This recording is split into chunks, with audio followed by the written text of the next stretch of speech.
মুসা আলাইহিস সালামের জামানার একটা ঘটনা শোনাই। মুসা আলাইহিস সালাম আল্লাহ তাআলাকে জিজ্ঞাসা করে, আল্লাহ, বেহেশতের মধ্যে আমার নিকটবর্তী সঙ্গী কে হবে? কে হবে আমার হাওয়ারি? আল্লাহর নবী মুসা আলাইহিস সালামের প্রশ্নের জবাবে আল্লাহ বলেন, একজন কসাই। মুসা আলাইহিস সালাম চিন্তা করলেন, হায়রে, আবার কেমন স্পেশাল কসাই, একটু দেখার দরকার। মুসা আলাইহিস সালাম আল্লাহর কাছে বলল, আল্লাহ, আমি ওই কসাইটাকে একটু দেখতে চাই। আল্লাহ তাআলা জানায় দিলেন, যাও অমুক বাজারে গিয়া দেখবে একজন কসাই। সকালবেলায় গিয়া মুসা আলাইহিস সালাম লক্ষ্য করা শুরু করলেন, কি করে সে সুন্দর একটা খাসি জবাই দিল। জবাই দেওয়ার পর চামড়া সিলে সবচাইতে ভালো গোশতের টুকরাটাকে আলাদা করে রাখলো, বাকিগুলা বিক্রয় করলো। বিক্রয় শেষ, এইবার যেই গোশতের টুকরা আলাদা রাখছে ওইটাকে একটা পুটলার মধ্যে বাঁধা বাড়ির দিকে রওনা হয়ে গেল। মুসা আলাইহিস সালাম তার পেছনে পেছনে যাওয়া শুরু করলেন। কসাইকে যায় বলতেছে, ও কসাই, আমি তো পথ হারায় ফেলছি, আমি একজন মুসাফির, তোমাকে কি আজকে রাতটা তোমার বাড়িতে আমাকে থাকতে দিবা নাকি? কসাই বলে, জি, আসেন। এবার মুসা আলাইহিস সালাম তার বাড়িতে যাওয়ার পর কসাই তারে কাছারি ঘরে আলাদা আরেক ঘরে বসায় রাখে, বলে আপনি একটু বসেন, আমি একটু আসতেছি। এবার কসাই অন্যদিকে চলে গেল। মুসা আলাইহিস সালাম খেয়াল করতেছেন যে কসাই কি করে।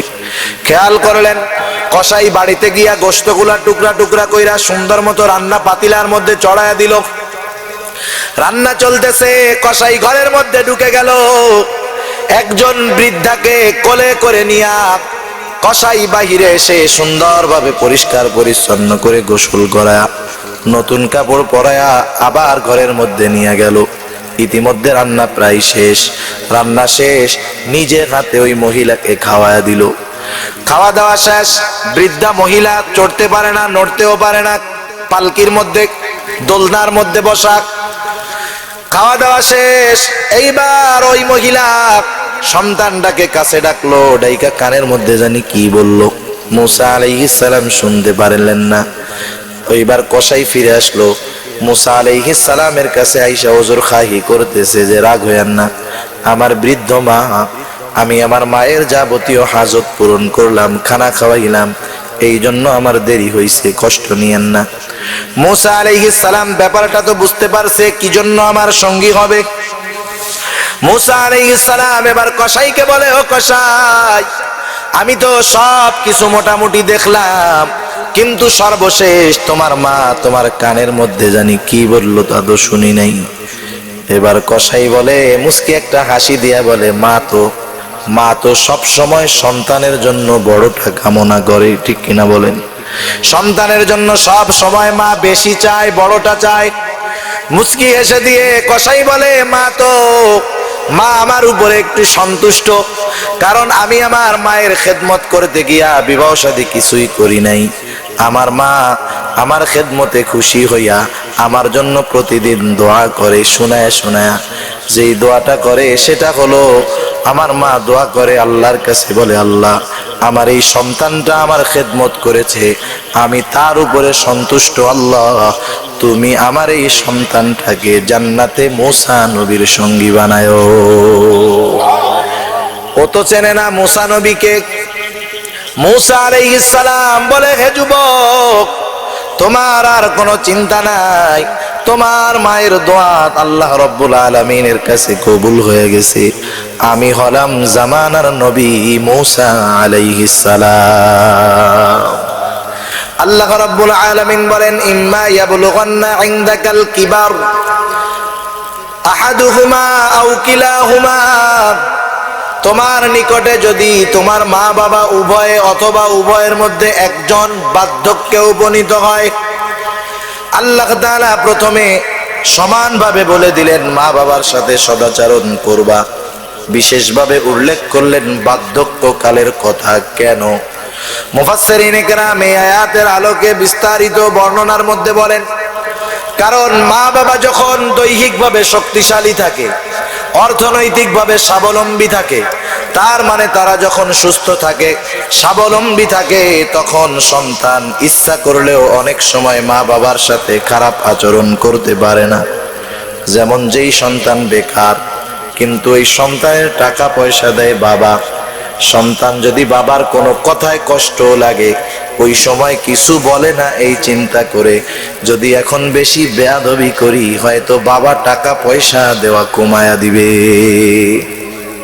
ওই সময় একটা ভয় কাজ করে যে আমার বাবা তো এখন সুস্থ, আমার বাবা তো এখন স্বাবলম্বী, এই মুহূর্তে আমি যদি তার সাথে বেয়াদবি করি তাইলে আমারে ঘর থেকে বাইর করে দিবে, বলবো যা তেজপুত্র, তোর মতো এরকম আমার দরকার নেই। আল্লাহ তাআলা ওই অবস্থাতেও ভালো আচরণের কথা বললেন। বিশেষ করে বার্ধক্যকালের কথা কেন উল্লেখ করলেন? কারণ একটা মানুষ যখন বার্ধক্যের দিকে পৌঁছায় যায় তখন ওই মানুষটার মধ্যে পুনরায় শিশু সুলভ আচরণ ঢুকে যায়। ছোটবেলায় মানুষ একবারে শিশু বাচ্চা, তার স্মরণ শক্তি কম, তার বুধ শক্তি কম, দৈহিক শক্তি কম। আবার যেই লোকটা 90 বছরের বৃদ্ধ ঘরে পড়ে আছে, তার দৃষ্টি শক্তি কমে যায়, দৈহিক শক্তি কমে যায়, স্মরণ শক্তি কমে যায়, ঠিক কিনা বলেন? সেই জন্য আল্লাহ তাআলা বলেন যখন উভয় অথবা উভয়ের একজন তোমাদের কারো কাছে বার্ধক্যে উপনীত হবে, এখন যখন বার্ধক্যে পৌঁছায় গেল, মা বাবা দৃষ্টি শক্তি কমের কারণে একটা জিনিস দেখার পরে বারবার জিজ্ঞাসা করতে পারে, স্মরণ শক্তি কমে যাওয়ার কারণে ভুলে যেতে পারে, এই জন্য হয়তো একটা জিনিস তোমাকে বারবার জিজ্ঞাসা করতে পারে। ও দুনিয়ার মানুষ, এই জন্য তুমি কখনো বিরক্ত হবা না, বিরক্ত হয়ে উফ শব্দটাও মুখ দিয়া বের করবা না। হযরত আলী রাদিয়াল্লাহু তাআলা আনহু বলেন, আরবি ভাষায় কোন মানুষ যদি বিরক্তি হয়, বিরক্তি প্রকাশ করার সবচাইতে ক্ষুদ্র শব্দ যেটা, সেটা হলো উফ। আল্লাহ তাআলা মা বাবার ক্ষেত্রে সন্তানের ব্যবহারটা কেমন হবে?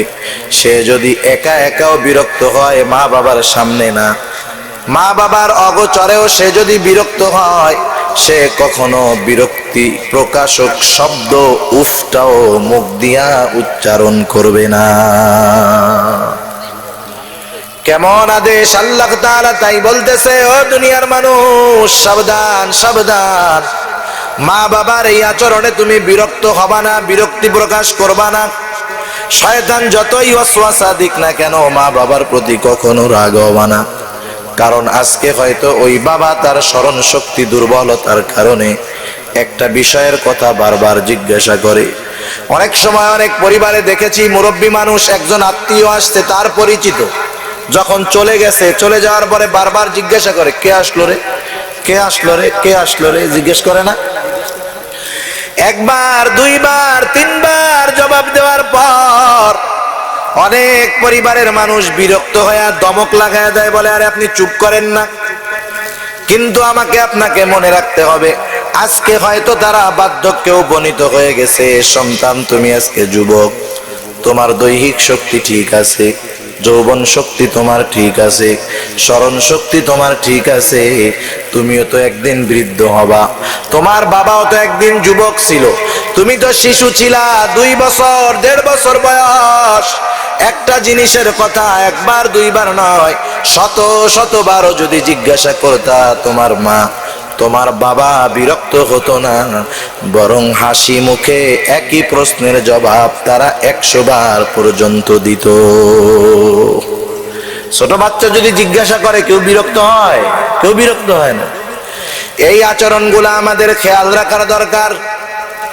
অনেক সময় অনেক পরিবারে বাবা মারা গেছে, মা আছে, মা তো বাবা মারা যাওয়ার পরে বাবা সম্পদও তেমন রেখে যায় নাই, মা কেমন জানি ওই ঘরের মধ্যে অসহায়, ঠিক মতো ঘরের মধ্যে থাকতে দেয় না, বিছানা দেয় না, বরং মাঝে মধ্যে তো খবরে দেখি মাকে গোয়াল ঘরে শুয়ায় রাখে, মাঝে মধ্যে তো এমনও দেখি মাকে নিয়ে অপরিচিত এক জায়গায় ফালায়া দেয়।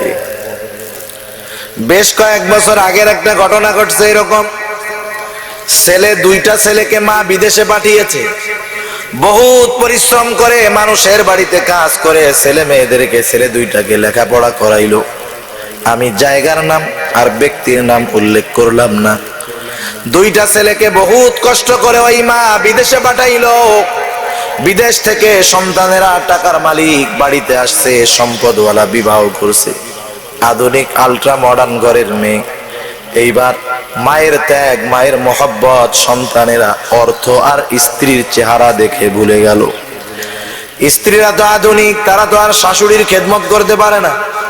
বৃদ্ধ মানুষ, তাদের কাছে বিরক্তিকর মনে হয়, মনে হয় কেমন জানি ওই মহিলাগুলা জিন্দেগিতে আর বুড়া হবে না, এমন অবস্থা মনে হয় তাদের। এইবার ওই দুই ভাইয়ের দুইজন স্ত্রী তাদেরকে খুব জ্বালাতন করতেছে, তোমার মাকে এখান থেকে সরায় দাও, আমরা সাথে থাকতে পারবো না, আমরা তার কিছু করতে পারবো না, সে অসুস্থ হয়ে গেছে, ঘরে প্রস্রাব করে দেয়, বাথরুম করে দেয়, হয়তো আমাদেরকে ছেড়ে দাও, না হলে তোমার মাকে দূর করে দাও। এবার দুই শয়তান, দুই সন্তান শয়তানের ওয়াসওয়াসায় ধরা পড়ে গেল। এবার এই দুইজন মাকে একটা মাইক্রোতে উঠাইছে, প্রায় 400 কিলোমিটারের বেশি হবে পথ অতিক্রম করে ওই মাকে ওই জায়গায় শীতের মধ্যে ফালায়া দিছে। একটা রেল স্টেশনের পাশে ফালায়া রাখছে, গায়ের মধ্যে পাতলা কাপড়। বৃদ্ধ মানুষ, গোছালো নাই, চুলগুলা গোছালো, গায়ের কাপড় ময়লা, চোখেও আগের মতো দেখে না, আগের মতো স্মরণ শক্তি মহিলাটার নাই। মানুষেরা চিন্তা করছে হয়তো ফুটপাতে ওই যে গরিব মানুষ শুয়ে থাকে এরকম কেউ হবে, কিন্তু একজন লোক খেয়াল করলো, কিরে এ তো পড়েই আছে, নড়াচড়া করে না। সে এক সময় খোঁজ নিয়ে মহিলাকে জিজ্ঞাসা করে, আপনি কে, কোথার থেকে আসছেন? মহিলা তেমন কিছু বলতে পারে না, স্মরণ শক্তি নাই। শুধু সেই মহিলা দুই ছেলের নাম ধরে বলতেছে, আমার ছেলেরা আমাকে রেখে গেছে, বলেছে একটু পরে এসে নিয়ে যাবে। মহিলারা নিয়ে ওটা চিন্তা করতেছে যে অসুস্থ হয়ে যাচ্ছে, হসপিটালে নিয়ে যায়। উনি বলে, না আমার ছেলেরা আসবে, আমাকে নিয়ে যাবে, এরপরে আমি যাব। দীর্ঘ সময় পর যখন সন্তানেরা আসে না, ওনাকে হসপিটালে নিয়ে যাওয়া হলো, খোঁজ খবর নাই, খোঁজ খবর পাওয়া যায় না। এই বৃদ্ধাশ্রমে সেই মহিলাকে একজন লোক সব খরচ দিয়া রাখছে। হয়তো মহিলা আছে না বেঁচে গেছে আল্লাহ ভালো জানে, বেঁচে আছে আল্লাহ ভালো জানে। কিন্তু কি হলো, এই মা বিবাহের পরপর দুইটা সন্তান রেখে তার স্বামী মারা গেল। এই মহিলা এত কষ্ট করে সন্তানগুলাকে লালন পালন করলো, ইচ্ছা করলে আর একটা স্বামীর সাথে বিবাহ বসতে পারতো, কিন্তু সন্তানের দিকে তাকায়া নিজের স্বাদ, নিজের যৌবনকে আলাদা করে দিল, ত্যাগ করলো। সব কিছুর বিনিময় সন্তানরা যখন টাকার মালিক, এত বড় বিল্ডিং এ সবার জায়গা হয়, কিন্তু যেই মার এত প্রতিদান তার জায়গা হয় না, ঠিক না? অথচ দেখেন এই মায়ের কত ত্যাগ একটা সন্তানের জন্য। যাদের ঘরে স্ত্রী আছে তারা বুঝতে পারবে, একটা মেয়ের পেটে একজন মহিলার গর্ভে যখন সন্তান আসে, এই মহিলার গর্ভে সন্তান আসার পর ওই মহিলার খাওয়া দাওয়া আগের মতো হয় না, অসুস্থ, বমি হয়। 10টা মাস পেটের মধ্যে রাখে, কত কষ্ট, ঘুম নাই, কত কষ্ট, খাওয়া ঠিক মতো নাই। আবার এই সন্তানটা যখন দুনিয়ায় আসে, এই সন্তানকে দুধ পান করায়, কত মেহনত এই কলিজার টুকরা সন্তানের জন্য। ঠান্ডার মধ্যে নিজে কষ্ট করে, তবুও মাকে কষ্ট দেয় না, ঠিক সন্তানকে কষ্ট দেয় না, ঠিক কিনা বলেন? আবার মা যত ব্যস্ত থাক, কেমন মোহাব্বত আল্লাহ তাআলা মায়ের মধ্যে দিয়ে দেয়, এটা তো চিকিৎসা বিজ্ঞান বলে।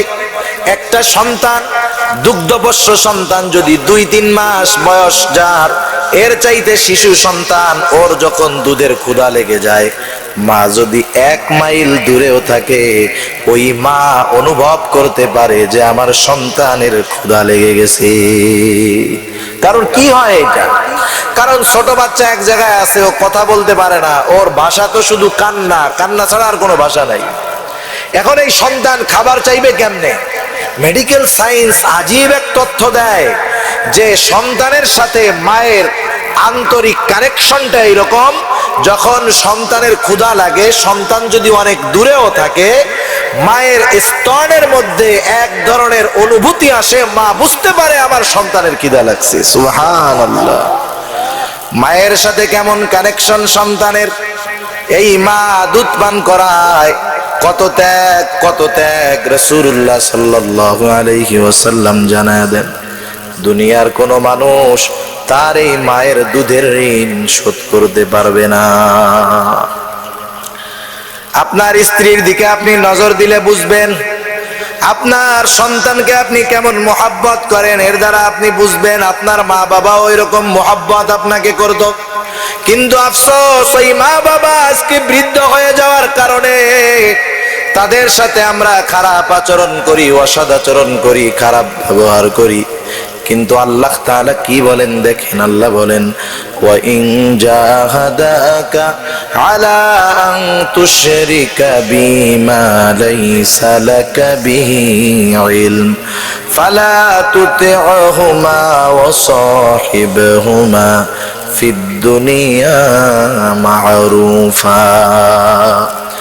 আল্লাহ তাআলা সবচাইতে বেশি বেজার হয় তার সাথে কেউ শিরিক করলে, ঠিক না? এখন কেউ যদি সেই শিরিক করতে বলে তার উপরে কি আপনি আমি বেজার হব?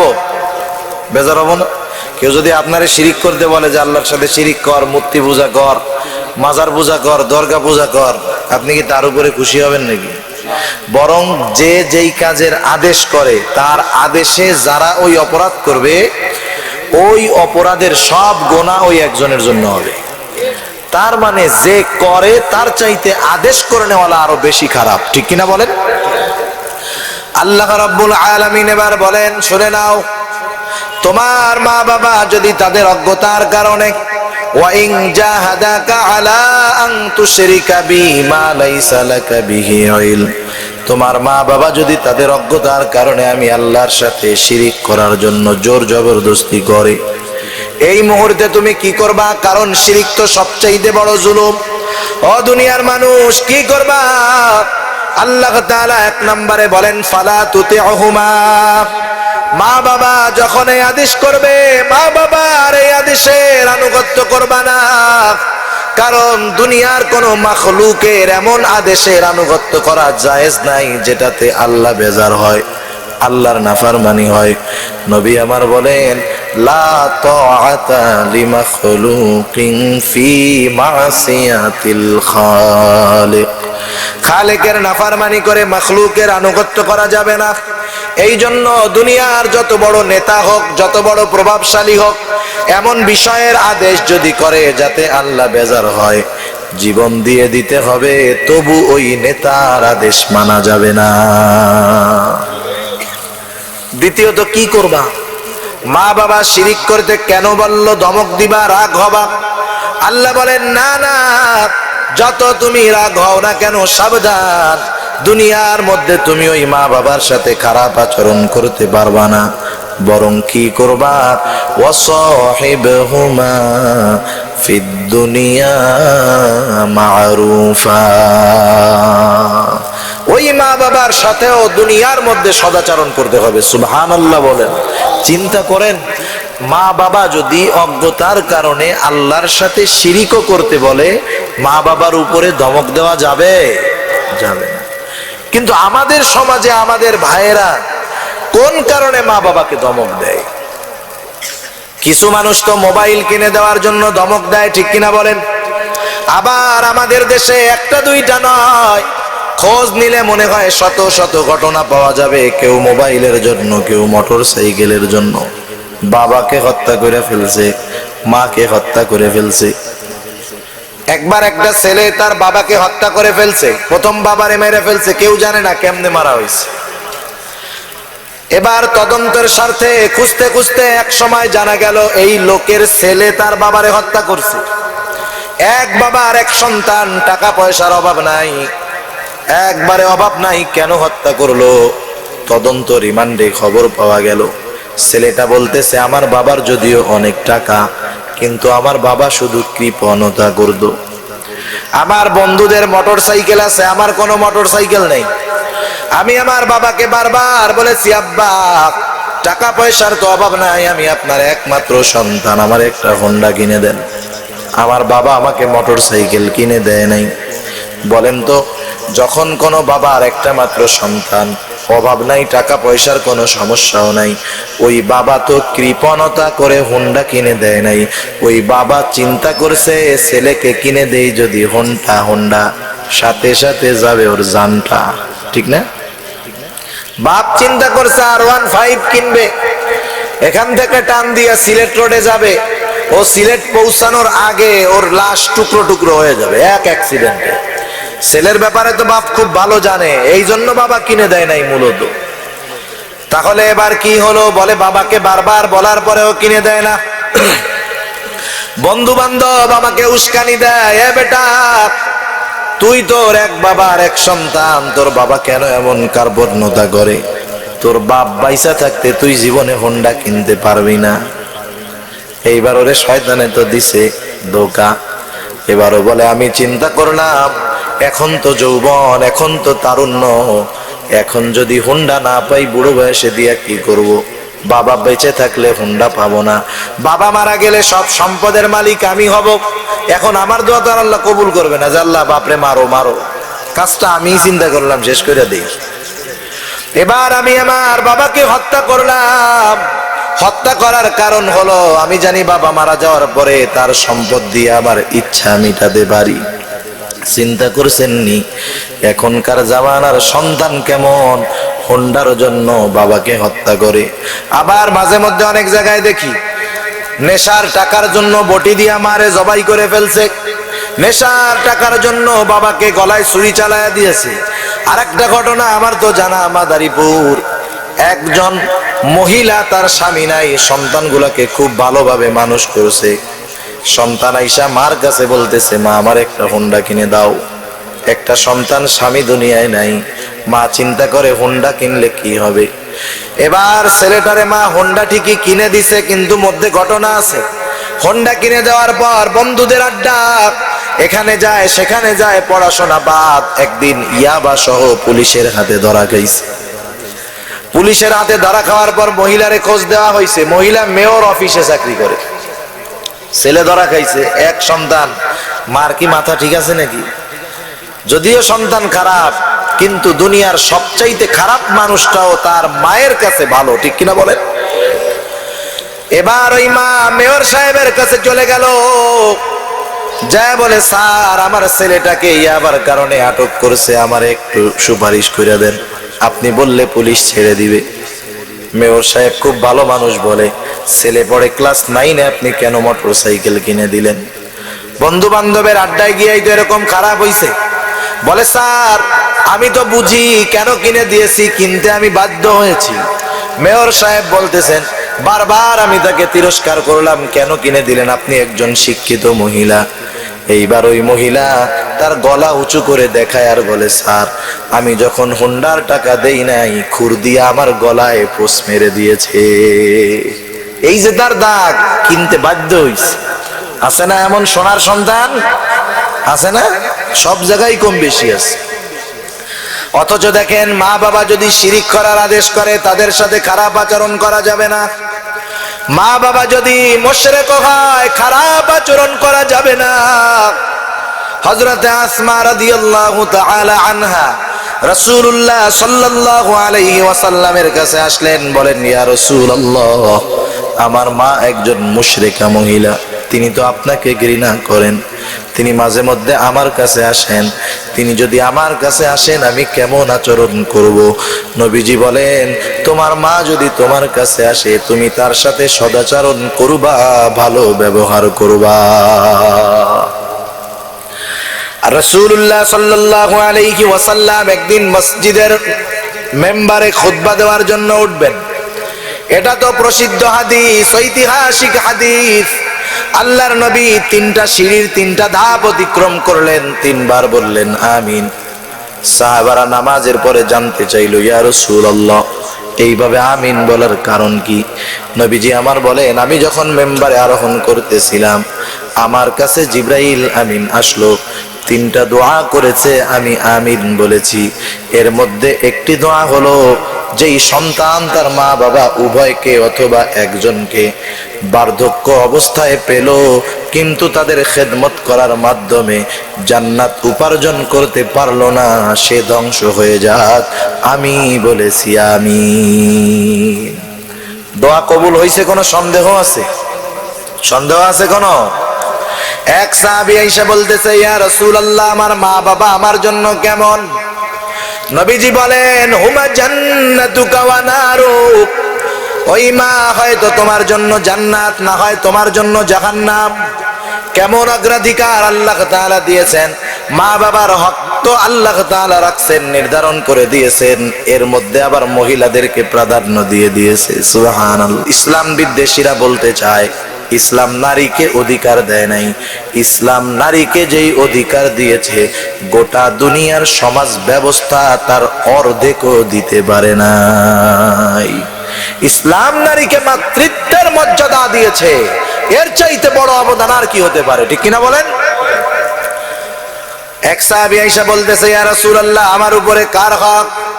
সর্বপ্রথম সবচাইতে বেশি হক কার? রাসূলুল্লাহ সাল্লাল্লাহু আলাইহি ওয়াসাল্লাম বলেন, তোমার মার। এরপরে বলতেছে কার? বলে তোমার মার। এরপরে কার? বলে তোমার মার। এরপরে বলে, ইয়া রাসূলুল্লাহ, কার? বলে তোমার বাবার আর অন্যান্য যারা আছে সবার। মায়ের ক্ষেত্রে রাসূলুল্লাহ সাল্লাল্লাহু আলাইহি ওয়াসাল্লাম প্রাধান্য দিয়েছেন বেশি। রাসূলুল্লাহ সাল্লাল্লাহু আলাইহি ওয়াসাল্লাম জানায় দিয়েছেন, আমরা তো মনে করি যে বাবার সম্পদ আমার, আমার সম্পদটাও আমার, কিন্তু না না, মূলত আমার সম্পদটাও আমার বাবার। এক সাহাবী, এক লোক একদিন আল্লাহ রাসূল সাল্লাল্লাহু আলাইহি ওয়াসাল্লামের কাছে এসে অভিযোগ করছে, বলে, ইয়া রাসূলুল্লাহ, আমার বাবা আমার সম্পদ যেই জায়গায় মন চায় শুধু ব্যয় করে, আপনি একটু আমার বাবাকে বুঝায় বলেন সে জানি আমার সম্পদগুলা এইভাবে ব্যয় না করে। আল্লাহ রাসূল সাল্লাল্লাহু আলাইহি ওয়াসাল্লাম বললেন, যাও তোমার বাবারে নিয়ে আসো। ছেলেটা মনে মনে খুশি হয়ে গেল যে এখন যদি আমার বাবাকে রাসূলুল্লাহ সাল্লাল্লাহু আলাইহি ওয়াসাল্লাম নিষেধ করে দেয়, তাহলে আমার বাবা আর আমার সম্পদগুলা যে জায়গা খুশি সেই জায়গা ব্যয় করবে না। অত খুশি মনে চলে গেছে বাপরে ডাকতে। ইতিমধ্যে রাসূলুল্লাহ সাল্লাল্লাহু আলাইহি ওয়াসাল্লামের কাছে জিবরাইল আমিন চলে আসছে। আয়েশা বলে, ইয়া রাসূলুল্লাহ, এই লোকটা যখন তার বাবাকে নিয়ে আসবে, আপনি তাকে জিজ্ঞাসা করবেন তার অন্তরের মধ্যে এমন কোন কথা আছে, এমন কোন জিনিস আছে যেই জিনিসটা সে আর আল্লাহ ছাড়া কেউ জানে না। আল্লাহ রাসূল সাল্লাল্লাহু আলাইহি ওয়াসাল্লাম অবস্থা বুঝা গেছেন। ছেলেটা এবার বাবাকে নিয়ে আসছে। আসার পরে আল্লাহর রাসূল সাল্লাল্লাহু আলাইহি ওয়াসাল্লাম তার বাবাকে নিয়ে একটু পাশে গেলেন, যা বলতেছে, তুমি আমার কাছে সত্য বলবা, তোমার মনের মধ্যে এমন কোন কথা আছে যেই কথা তুমি আর আল্লাহ ছাড়া কেউ জানে না। লোকটা চোখের পানি ছেড়ে দিয়ে বলে, ইয়া রাসূলুল্লাহ, আপনার কাছ থেকে আমি কোনো কিছু লুকাবো না, কারণ আপনি আমার কথাগুলা আল্লাহ তাআলা আপনাকে জানায় দিবে, আমার লুকানোর কোনো কিছু নেই। বলে, ইয়া রাসূলুল্লাহ, এই সন্তানটা আমার বড় আদরের, আমি বড় আদর করে একে বড় বানিয়েছি। ইয়া রাসূলুল্লাহ, আমার সন্তান আজকে সম্পদের মালিক, আমি তার সম্পদ থেকে কিছু সম্পদ নিয়ে তার আত্মীয় স্বজনের মাঝে বিতরণ করি, যারা গরিব অভাবী তাদেরকে আমি দেই, কিন্তু আমার সন্তান আমার সাথে এমন খারাপ আচরণ করে। ইয়া রাসূলুল্লাহ, তখন আমার মনের মধ্যে এই কথাগুলা উদয় হয়, ও আমার কলিজার টুকরা সন্তান, তুমি যখন ছোট ছিলা, তুমি যদি অসুস্থ হতা, তোমার ওই অসুস্থে আমি কাতর হয়ে যেতাম। তুমি যখন অসুস্থ হয়ে যাইতা, তুমি অসুস্থ, জ্বর, শুয়ে আছো, তোমার অসুস্থতা আমার ঘুমটাকে কেড়ে নিত। তোমার আনন্দ আমাকে আনন্দিত করত, তোমার কষ্ট আমাকে কষ্ট দিত। সন্তান, আজকে তুমি বড় হয়ে গেছো, আজকে তুমি সম্পদের মালিক হয়ে গেছো, আজকে তুমি আমার সাথে এমন ব্যবহারও করো না যেমনটা তুমি তোমার প্রতিবেশীর সাথে করো। তেমনটা যেমন ব্যবহার তুমি তোমার দূরবর্তী আত্মীয়র সাথে করো, অথচ আমার সাথে তুমি প্রতিবেশীর মতো আচরণটাও করো না। আল্লাহর নবীর আর বুঝতে বাকি নাই, এইবার ওই ছেলেটারে ডাক দিয়া কলার দুইটা দইরা বসছেন, জোরে দইরা ঝাঁকি দিয়া বলে, এই বেটা শোন, আংতা ওয়া মালুকা লিআবিক, তুইও তোর বাবার, তোর সম্পদ তোর বাবার, তোর জানমাল সব তোর বাবার। এজন্য ফিকহি কিতাবের মধ্যে গোলাম বান্দির মাসালা আছে। যদি কোনো বাবা গোলাম হয়ে যায় আর কোনো সন্তান যদি গোলাম হিসাবে বাপরে কিনে, আজাদ করা লাগে না, অটোমেটিক আজাদ হয়ে যায়। সেজন্য সন্তানের সম্পদ, সন্তান সবগুলাই হলো বাবার। অথচ দেখুন আজকে অনেক মানুষ আছে, এই সন্তানগুলা অর্থ পেয়ে মা বাবার সাথে খারাপ আচরণ করে, আছে না নাই? নিজে ভালোটা খায়, ভালোটা পরে স্ত্রীকে ভালোটা দেয়, কিন্তু ওই মা বাবাকে কখনো ভালোটা দেয় না। অথচ দেখেন দুনিয়ার মধ্যে এমন একজন বাবাও পাওয়া যাবে না যেই বাবা সন্তানের চাইতে বেশি দামি জামা গায়ে দেয়। একেবারে ছোট বাচ্চা তো ভিন্ন কথা, ওর কাপড় আর 20 টাকা, কিন্তু একটা ছেলে যুবক হওয়ার পর ওর বাবা যেই পোশাক গায়ে দেয় তার চাইতে বেশি দামি পোশাক সন্তান গায়ে দেয়, ঠিক কিনা বলেন? যদি তার অভাবও হয়, কষ্টও হয়, সন্তান স্ত্রীর চাহিদা পূরণের জন্য সে সর্বাত্মক প্রচেষ্টা করে। সন্তানের খুশিতে বাবা খুশি হয়, সন্তানের জন্য রক্তগুলাকে পানি বানায়। কত বাবা আছে নিজের সম্পদ বিক্রি করে সন্তানদেরকে মানুষ বানাইলো, 5টা ছেলেকে গ্রাজুয়েট বানায় ফেললো, বিসিএস ক্যাডার, কোটি টাকার মালিক, 10 তলা বাড়ির মালিক, কিন্তু ওই বাবার জায়গা হয় গাছতলায়, 10 তলায় নয়। আছে না এরকম অনেক? কবি আল মাহমুদ সন্তানগুলারে মানুষ বানাইছে, অনেক টাকাওয়ালা বানাইছে, কাজ হয় নাই। কত বড় বড় অভিনেতা সন্তানদের নামে অভিযোগ, এত টাকা মালিক, বাড়ি বিক্রি করে, গাড়ি বিক্রি করে সন্তানকে মানুষ বানানোর জন্য বিদেশে পাঠায় দিছে। সন্তান মানুষ হইছে, বড় বাড়ির মালিক হইছে, বাপরে আস্তে করে বের করে দিছে। আছে না নাই বলেন? সেজন্য আল্লাহর নবী জানায়া দিলেন, জিবরাইল আমিনের দোয়া বৃদ্ধ মা বাবাকে পাওয়ার পর তাদের সন্তুষ্টি অর্জন করে জান্নাত কামাই করতে পারলো না, তারা ধ্বংস হোক। মনে রাখবেন, আপনার স্ত্রী আমার স্ত্রী, আপনার সন্তান আমার সন্তান, এদেরকে খুশি করার জন্য অনেক অনেক প্রয়োজন, কিন্তু মা বাবাকে খুশি করার জন্য অতীব সামান্য প্রয়োজন। আপনি যদি টাকা ইনকাম করে মা বাবার হাতে দেন, দেখবেন মা বাবা টাকা শুইয়া বলবে, যা শুইয়া দিছি, এখন তুই আবার নিয়ে যা, ঠিক কিনা বলেন? আমরা মনে করি যে ফল, ভালো খাবার দাবার মা বাবার কাছে নিয়ে যান, মা বাবা না রাইখা বলবে, যা তুই ছেলেদের দে, এরপরে আমি খাবো। এই নেওয়াটুকুই আপনার জন্য দোয়ার কাজ করবে। আর মা বাবা তো একা সব নিয়ে ফেলবে না, সব নষ্ট করে ফেলবে না, কিন্তু এতটুকু বিষয় আমরা বুঝি না। কেন বুঝি না কি জানেন? না বোঝার ফলাফলটা কি? আমি আমার মা বাবার সাথে যেমন আচরণ করব, এক সময় আমার সন্তানও আমার সাথে ওইরকম আচরণ করবে, ঠিক কিনা বলেন? সন্তান শিখবে। ওই যে ঘটনা বলে, এক লোক নাকি জাকার মধ্যে নিয়ে তার বৃদ্ধ বাবারে জঙ্গলে ফালায় আসছে। এবার যখন বাবাকে রাইখা, জাকা রাইখা ছেলেটা ফিরে আসতেছে, ছোট ছেলে সাথে গেছে, বলে, আব্বু জাকাটা ফেরত নিয়ে চলো। কেন বাবা? বলে, দাদা বুড়া হয়ে গেছে, জাকা দিয়া ফালায় গেলা, ওই জাকাটা থাক, তুমি বুড়া হলে তোমাকে আমি ফালায়া দিব। এজন্য সন্তান ছোট, এরা হলো অনুকরণ প্রিয়। আপনি আমি যেমনটা মা বাবার সাথে করব, ওরা তেমনটাই করবে।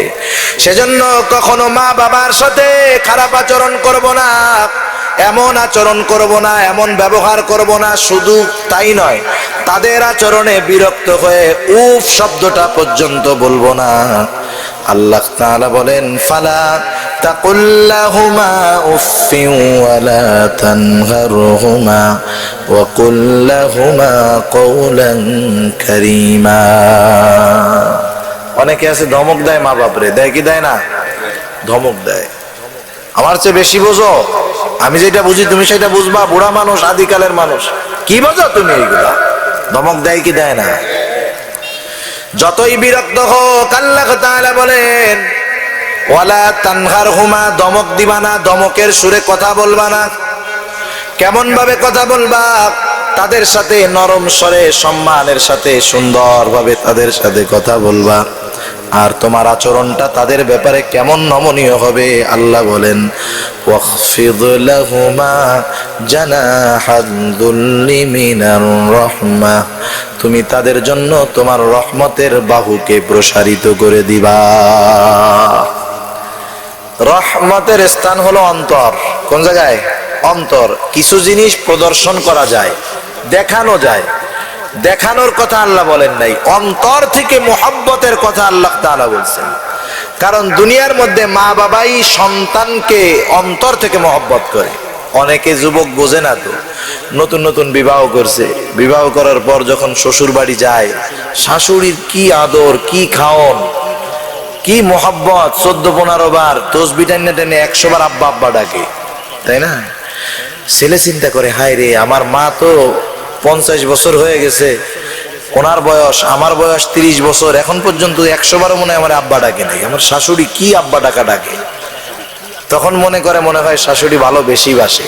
আসলে বিষয়টা ওইটা না। শাশুড়ি ভালোবাসা দেখায়। শাশুড়ি কি করে? ভালোবাসা দেখায়।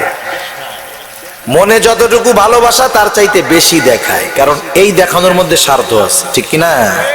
কারণ যত বেশি ভালোবাসা দেখাবে, চিন্তা করবে আমার মেয়েটা তত ভালো থাকবে, তত আমার মেয়ের কথা শুনবে। কিন্তু মা বাবা এরা ভালোবাসা দেখাইতে পারে না, কিন্তু হৃদয় ভরা সন্তানের জন্য ভালোবাসা, ঠিক কিনা বলেন? সেজন্য আমার আপনার মা বাবার প্রতি অন্তর থেকে ভালোবাসা হতে হবে। দেখানো ভালোবাসা, লোভের ভালোবাসা, লৌকিকতার ভালোবাসা নয়। কেমন সুন্দরভাবে ভালোবাসবে, যেমন যখন মুরগি একসাথে 10, 15, 20টা বাচ্চাও দেয়। এই বাচ্চাগুলা যখন ছোট ছোট থাকে, আকাশের মধ্যে যদি চিল ওড়ে, ওই মুরগিটা সংকেত দেওয়ার সাথে সাথে ওই মুরগির 2 বাহুর মধ্যে 20টা বাচ্চা লুকায় যায়, ঠিক না? ছোট ছোট বাচ্চা টিপ দিলেই ফেটে যাবে, কিন্তু 2 পাখা প্রসারিত করে মুরগি কত সুন্দরভাবে 20টা বাচ্চাকে নিজের মধ্যে লুকায় রাখে। কেমন জানি চিল যদি ওকে নিয়ে যায়নি, তবুও জানি চিল তার বাচ্চাগুলাকে না নিতে পারে। এই যে ডানা 2 বাহুর মধ্যে রাখলো, এমন ঘটনা জীবনেও ঘটে নাই যে এক মুরগি চিল আকাশে দেইখা তার বাচ্চাদেরকে 2 ডানার মধ্যে নিছে, সিবনি খাইয়া 2-4টা বাচ্চা মারা গেছে। এরকম ঘটনা কোনোদিন ঘটে নাই। সে এমন নরমের সাথে, মহব্বতের সাথে ওদেরকে রাখে, ওই বাচ্চাগুলা মায়ের ডানার মধ্যে গিয়া নিরাপদ বোধ করে। সুবহানাল্লাহ। আল্লাহ তাআলা বলেন, তোমার মা, তোমার বাবা বার্ধক্যের কারণে অতি দুর্বল, অর্থনৈতিক দুর্বল, মানসিকভাবে দুর্বল, এটা কিন্তু খেয়ালের বিষয়। কারণ অনেক সময় এমন হয়, অনেক মা, অনেক বাবা যদিও সন্তানের জন্য অনেক ত্যাগ, কিন্তু বার্ধক্যে যখন পৌঁছায় যায়, ওই মা, ওই বাবা সন্তানের কাছে তাদের প্রয়োজনীয় অর্থ চাইতে কিন্তু লজ্জা পায়। চিন্তা করে, না জানি না দেয়, না বইলা দেয় নাকি। যারা দেয় তো কন্টিনিউ, তাদের অবস্থা ভিন্ন, কিন্তু যারা চায় না, অনেক মা বাবা কিন্তু এই ভয়ে চায় না, যদি না বইলা দেয়, না বইলা দেয়, একটা টেনশনে থাকে। অনেক সময় নিজের থেকে নিজের প্রয়োজনীয়তার কথা বলে না, নিজের অসুস্থতার কথা বলে না। সেই জন্য দুনিয়ার সন্তানেরা অন্তর থেকে মা বাবাকে ভালোবাসবে, তাদের খোঁজ খবর রাখবে, তাদের প্রয়োজনীয়তা মিটাবে, তাদের যা হাজত যথাযথভাবে পূরণ করার চেষ্টা করবে।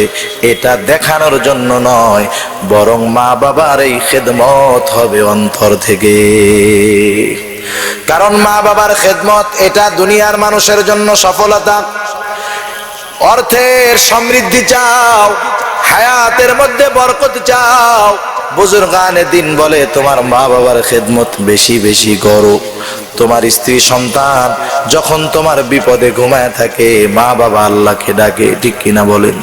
সেজন্য কবি কত সুন্দর কথা বলেন, খেদমতে মা দর পে দর কুন ইখতিয়ার, তাশাবি আজমাল দৌলত বখতিয়ার। আজকে দুনিয়ার সন্তানেরা সম্পদ ব্যয় হবে এই চিন্তা কইরা মা বাবার খেদমত করে না। আর কবি কত সুন্দর কথা বলে, মা বাবার খেদমত কর, সম্পদের মধ্যে বরকত আসবে, সমৃদ্ধি আসবে।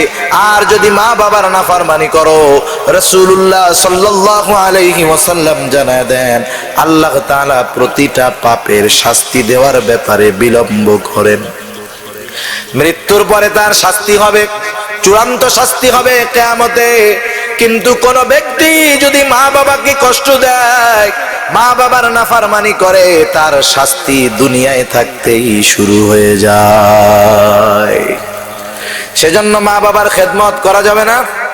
মা বাবার সাথে খারাপ আচরণ করব না, নরমের সাথে ব্যবহার করব। দুনিয়ার অনেক জায়গা থেকে মাপ চাওয়া কষ্ট, কিন্তু কেউ যদি খারাপ আচরণ করে থাকে মা বাবার সাথে, সন্তান যদি মাপ চায়, সাথে সাথে মা বাবা মাফ করে দিবে। ঠিক কিনা বলেন? মুসা আলাইহিস সালামের জামানার একটা ঘটনা শোনাই।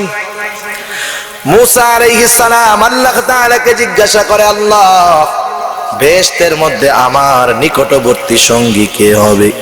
কে হবে আমার হাওয়ারি?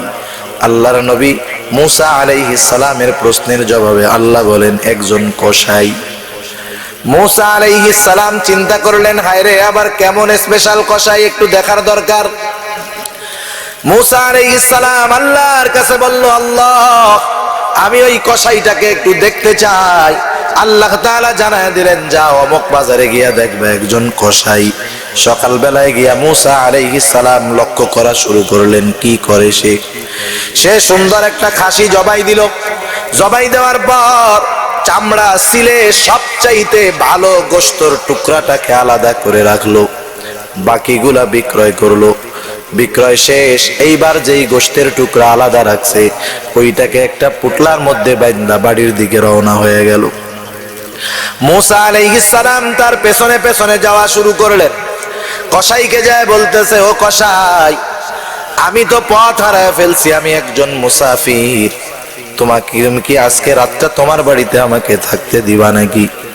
কসাই বলে, জি, আসেন। এবার মুসা আলাইহিস সালাম তার বাড়িতে যাওয়ার পর কসাই তারে কাছারি ঘরে আলাদা আরেক ঘরে বসায় রাখা, বলে আপনি একটু বসেন, আমি একটু আসতেছি। এবার কসাই অন্যদিকে চলে গেল। মুসা আলাইহিস সালাম খেয়াল করতেছেন যে কসাই কি করে।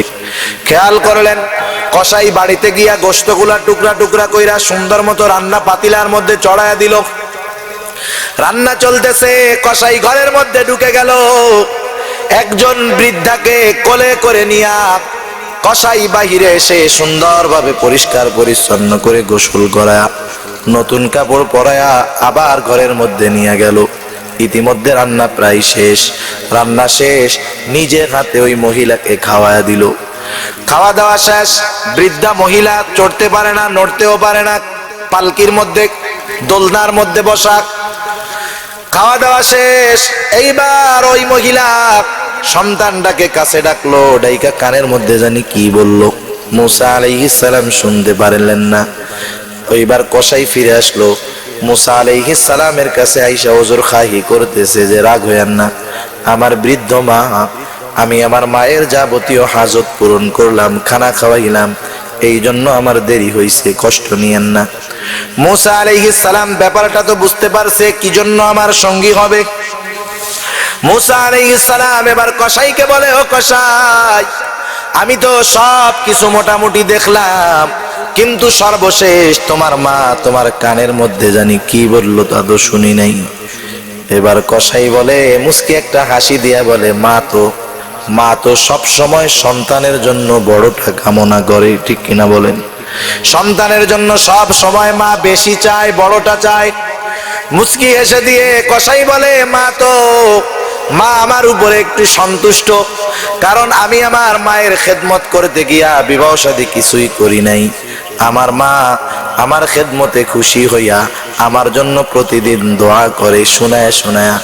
যেই দোয়াটা করে সেটা হলো, আমার মা দোয়া করে আল্লাহর কাছে, বলে, আল্লাহ, আমার এই সন্তানটা আমার খেদমত করেছে, আমি তার উপরে সন্তুষ্ট, আল্লাহ তুমি আমার এই সন্তানটাকে জান্নাতে মুসা নবীর সঙ্গী বানায়ো। ও তো চেনে না মুসা নবীকে। মুসা আলাইহিস সালাম বলে, হে যুবক, তোমার আর কোনো চিন্তা নাই, তোমার মায়ের দোয়া আল্লাহ রব্বুল আলামিনের কাছে কবুল হয়ে গেছে। আমি হলাম জামানার নবী মুসা আলাইহিস সালাম। এখন এই বৃদ্ধ মা বাবা যদি হয় কারো ঘরে থাকে, খারাপ আচরণ করা যাবে? অনেকে স্ত্রীর কথায় মা বাবার সাথে খারাপ আচরণ করে, আছে না নাই? এটা কাপুরুষ, ও সুপুরুষ হতে পারে না। ওর ঘরে মা বাবারে সরায় দিয়ে শান্তির আয়োজন করতেছে, ওর ঘরের মধ্যে ছোটখাটো জাহান্নামে পরিণত হবে কয়দিন পর। প্রথম প্রথম শুধু বউয়ের জ্বালা থাকবে না, এরপরে আল্লাহ যে কয়টা দিবে ও কটাও মোটামুটি সেরকমই হবে, ঠিক কিনা বলেন? একটা বাবা খোর হবে, একটা ডাইল খোর হবে, দেখবি তোর ঘর হয়ে গেছে জাহান্নাম। এখন দেখেন, মাতা পিতার হকের ব্যাপার আর অন্য কারো হকের ব্যাপারের মধ্যে তফাৎ আছে। মা বাবার হক শুধু যে দুনিয়ায় জীবিত থাকলে আছে তা না, আল্লাহ তাআলা পরবর্তী আয়াতের মাধ্যমে আমাদেরকে জানায়া দিলেন, মা বাবা মারা যাওয়ার পরেও সন্তানের উপরে মা বাবার হক থাকে। মা বাবা মারা যাওয়ার পরে কি করবে? যদি মা বাবা ঋণ থাকে পরিশোধ করবে, দাফন কাফনের ব্যবস্থা করবে, মা বাবার আত্মীয় স্বজনের সাথে সদাচরণ করবে, ভালো ব্যবহার করবে, মা বাবার বন্ধু বান্ধবী তাদের সাথে ভালো আচরণ করবে। শুধু তাই নয়, আল্লাহ শিখায় দেয়, বান্দারে ওই কবর তো বড় কঠিন জায়গা, তুই আমি আল্লাহর কাছে দোয়া করবি। আল্লাহ শিখায় দেয়, ওয়াকুর রব্বির হামহুমা কামা রব্বায়ানি সগীরা। তুই আমি আল্লাহর কাছে দোয়া করবি, আল্লাহ আমার মা বাবার উপরে আপনি রহমত নাজিল করেন, যেমন ভাবে শিশুকালে তারা আমাকে লালন পালন করেছে আপনি তাদের সাথে তেমন ভালো আচরণ করেন। মা বাবার দোয়া, মা বাবার জন্য দোয়া করা, এটা মা বাবার হক। আল্লাহ রব্বুল আলামিন এই হকটা দুনিয়ার সন্তানদেরকে জানায়াও দিয়েছেন যে কেমন করে তোমরা মা বাবার জন্য আমার কাছে দোয়া করবা। দোয়া করা, দোয়া পাওয়া মা বাবার হক। সেই দোয়া কোন শব্দের দ্বারা হবে শিখায় দিচ্ছেন কে? জোরে বলেন। আল্লাহ শিখায় দিচ্ছে। আল্লাহ না করুক, অনেক সন্তান আছে মা বাবার মনে কষ্ট দিছে, মা বাবা মারা গেছে। এই লোকগুলা তাদের উচিত বেশি বেশি মা বাবার জন্য সদকা করা, দান করা, মাঝে মধ্যে মা বাবার কবর জিয়ারত করা, আল্লাহর কাছে বেশি বেশি পানাহ চাওয়া। বুজুর্গানে দিন বলেন, ও তো নাফরমানি করছে, এটা যদি করে আশা করা যায় আল্লাহ তাআলা হয়তো তার শাস্তি বিলম্ব করবেন, আল্লাহ তাআলা যদি চায় হয়তো তাকে মাফ করে দিবেন। সেজন্য মা বাবার সাথে আমরা সব সময় ভালো আচরণ করব, সদাচরণ করব, কারণ মা বাবা সন্তানকে ভালোবাসে, নিঃস্বার্থ ভালোবাসা, ঠিক কিনা? আপনার স্ত্রীকে আপনি এক মাস খাবারের টাকা, পোশাক না দিয়ে দেখেন না, আপনার তুইয়া বাপের বাড়ি যাবে, কয় মাস পরে মামলা লাগায় দিবে, ঠিক কিনা বলেন? সন্তানরে না দেন, কিছুদিন পরে সন্তান বন্ধু বান্ধবের বাহিনী আইনা পিঠায় সাইজ করে দিবে। কিন্তু মা বাবাকে আপনি খাবার দেন না, কষ্ট দেন, 20 বছর ধরে কষ্ট দেন, 20 বছর পরে আইসা একবার মা ডাক দেন, একবার বাবা ডাক দেন, মুহূর্তের ভিতরে 20 বছরের কষ্ট সে ভুলে যাবে, ঠিক কিনা বলেন? সেজন্য এই মা বাবারে কষ্ট দিয়েন না। মা বাবাকে কষ্ট দিয়ে দুনিয়া ধ্বংস, আখিরাত ধ্বংস কোনোটাই করেন না। আল্লাহ তাআলা আমাদেরকে মা বাবার হক, মা বাবার সাথে ভালো আচরণ করার তৌফিক আল্লাহ দান করুক।